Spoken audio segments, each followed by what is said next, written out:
Ұзақ күн бойы жеуге жарамды дән мен шөптерді іздеп жүріп, шаршаған сиқырлы фермер Шеннің кездейсоқ өзін 72 рет уландырды. Бірақ бұл улар оны өлтірмес бұрын аузына бір жапырақ түседі. Шеннің жапырақты шайнаған кезде жапырақ оны қайта жандандырады. Және бұл біз шайды қалай тапқанымыздың оқиғасы. Кем дегенде ежелгі аңыз солай баяндайды. Шай шын мәнінде улануды емдемейді. Бірақ Қытай егіншіліктің мифтік өнертапқышы Шеннің тың оқиғасы шайдың ежелгі Қытай үшін маңызды болғанын көрсетеді. Археологиялық деректерге сүйенсек, бұл жерде шай алғаш рет 6000 жыл бұрын немесе перғауындар Гизаның ұлы пирамидаларын салудан 1500 жыл бұрын пайда болған. Бүгінгі бүкіл әлемде өсіріліп жатқан шай мен ежелгі нағыз Қытай шай өсімдігінің айырмашылығы жоқ. Алайда бастапқыда шайды мүлде басқаша тұтынған болатын. Оны көкөніс ретінде жеген, немесе астық ботқасымен бірге пісіріп жүрген. Шай 1000 жыл бұрын ғана тамақтан сусынға ауысты. Бұл адамдар жылу мен ылғалдың араласуы жапырақты шөптен күрделі және түрлі дәм жасай алатындығын түсінген кезде пайда болды. Дайындық әдісіне жүздеген жылдар бойы өзгеріс енгізгеннен кейін, оны портативті тілімдерге орап, ұнтақтап, ыстық сумен араластырып, муача немесе матча деп аталатын мусын жасау стандарт бола бастады. Матчаның танымал болуы сонша, ерекше Қытай шай мәдениеті пайда болды. Шай, кітаптар мен поэзия тақырыбы, императорлардың сүйікті сусыны және суретшілерге арналған құрал болды. Суретшілер шайдың көбігінен әдеттегіден тыс суреттер салатын еді. Мысалы, бүгін сіз кофеханаларда көрген эспрессо өнері сияқты. 9 ғасырда Тан әулеті кезінде жапон монахы Жапонияға алғашқы шай өсімдігін әкелді. Ақыр соңында жапондар шайдың айналасында өздерінің ерекше рәсімдерін жасады. Бұл жапондық шай рәсімінің пайда болуына әкелді. 14 ғасырда Мин әулеті кезінде Қытай императоры стандартты тілімдерге оралған шайдан жапырақты шайға ауыстырды.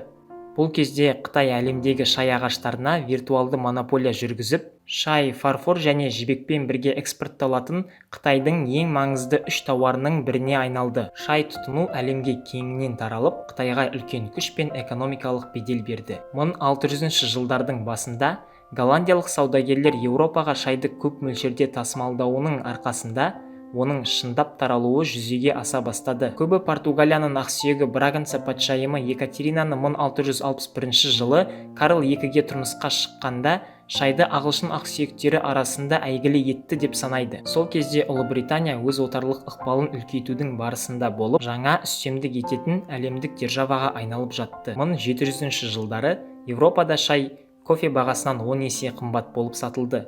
Шай саудасының пайдалығы сонша, батыс сауда компаниялардың арасындағы қарқынды сайыс нәтижесінде ең жылдам желкенді кеме клипер пайда болды. Бүкілі кірісті барынша көбейту үшін шайларын бірінші болып Еуропаға әкелуге жарысып жүрді. Басында Британия бүкіл қытайлық шайға күміспен төледі. Бұл өте қымбат болып шыққан кезде олар шайды басқа затқа, яғни апиынға сатуды ұсынды. Бұл Қытай ішінде әлеуметтік денсаулық проблемасын тудырды. Себебі адамдар есірткіге тәуелді бола бастады. Кейін 1839 жылы Қытай төресі өз адамдарына Ұлыбританияның Қытайға әсер етуіне қарсы мәлімдеме ретінде британдық апиынның көлемді жеткізілімдерін жоюды бұйырды. Бұл акт екі халық арасындағы бірінші апиын соғысын тудырды. 1842 жылға дейін Қытай жағалауында жауынгерлік әрекеттер өршіп жатты. Жеңілген Цин әулеті Гонконг портын британдықтарға берді және қолайсыз шарттармен сауда-саттықты жалғастырды.